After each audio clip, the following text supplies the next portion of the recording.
தேனி மாவட்டம் தேவாரம் பகுதியில் நிலத்தை ஆக்கிரமிக்க முயன்று தென்னந்தோப்பு விவசாயி மீது பக்கத்து தோட்டத்துக்காரர் தாக்குதல் நடத்தியதாக குற்றச்சாட்டு எழுந்துள்ளது. இந்த நிலையில் தென்னந்தோப்பில் அமைக்கப்பட்டிருந்த இரும்பு வேலியை பக்கத்து தோட்டத்துக்காரர் தனது கூட்டாளிகளுடன் உடைத்தெறிந்த சிசிடிவி காட்சி வெளியாகியுள்ளது.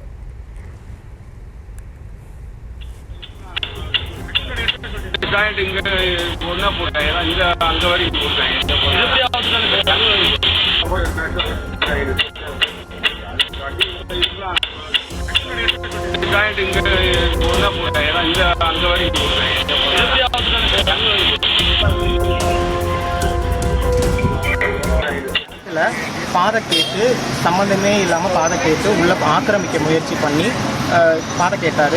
நாங்கள் தரம் மறுத்துட்டோம். அவர் தரம் மறுத்தது பிறகும் வலுக்கட்டாயமாக இவங்களை தோட்டத்தில் குடிச்சிட்டு பாட்டில் உடச்சி போட்டு ரவுடிகளை கூட்டிகிட்டு மிரட்டி கெட்ட வார்த்தையில் திட்டி ஜாதியை சொல்லி திட்டிட்டு உள்ள ஜேசிபியை கூட்டிகிட்டு உள்ள பாதை போட்டு நிலத்தை ஆக்கிரமிச்சார். அவர் பேர் விவேகானந்தன், நாடார் பிரிவு, தேவாரத்து நாடார் பிரிவை சேர்ந்தவர். அவர் நிலம் எங்களிலிருந்து சம்மந்தம் ஒரு 2 நிலத்துக்கு தாண்டி எங்கேயோ இருக்க நிலத்துக்கு எங்கள் பக்கத்து நிலமாக இருந்தால் கூட பரவாயில்ல, அவருக்கு இந்த இடத்துக்கு சம்மந்தமே இல்லை. கூடுதல் விவரங்களை செய்தியாளர் சத்யராஜ் வழங்க கேட்கலாம். சத்யராஜ், வணக்கம். இந்த சம்பவம் குறித்த முழு விவரங்கள்.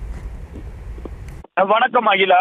தேனி மாவட்டம் தேவாரம் வடக்கு தெருவை சேர்ந்த சித்ரா சதீஷ் பாண்டி குடும்பத்தினர் தனது நிலமான மேற்கு தொடர்ச்சி மலை அடிவார பகுதியில் தென்னந்தோப்பு இருந்து வருகிறது. அந்த தென்னந்தோப்பில் பார்த்தோம் என்றால் வேலி அமைக்கப்பட்டு பாதுகாப்பாக வைக்கப்பட்டிருந்த சூழலில் பக்கத்து தோட்டத்தில் இருந்த விவேகானந்தர் என்பவர்கள் அந்த வேலியினை பிடுங்கி எறிந்து அவர்களை அடித்து கொலைமுற்ற விட்டதாக கூறப்பட்டு வருகிறது. இது தொடர்பாக தேனி மாவட்ட காவல் கண்காணிப்பாளரிடம் புகார் அளிக்கப்பட்டு தொடர்ந்து தேவாரம் காவல்துறையினரிடம் புகார் அளிக்கப்பட்டு உள்ளதா.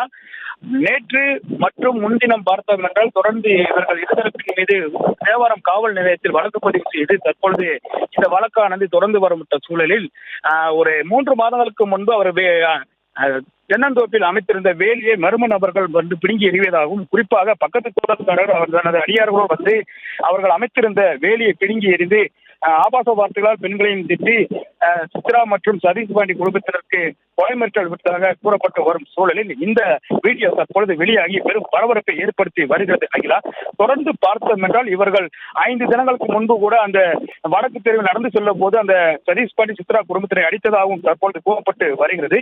இது தொடர்பாக தேனி மாவட்ட காவல் கண்காணிப்பாளரும் மாவட்ட ஆட்சியரும் தமிழக முதலமைச்சரும் தங்களுக்கு பாதுகாப்பு வழங்க வேண்டும் என்றும், ஏனென்றால் நாங்கள் ஆண் துணை இல்லாமல் பெண்கள் மட்டுமே வசித்து வருவதாகவும் சித்ரா தெரிவித்து வருகிறார்.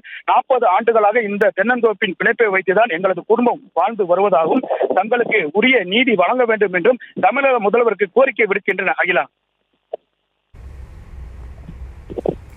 விவரங்களுக்கு நன்றி சத்யராஜ்.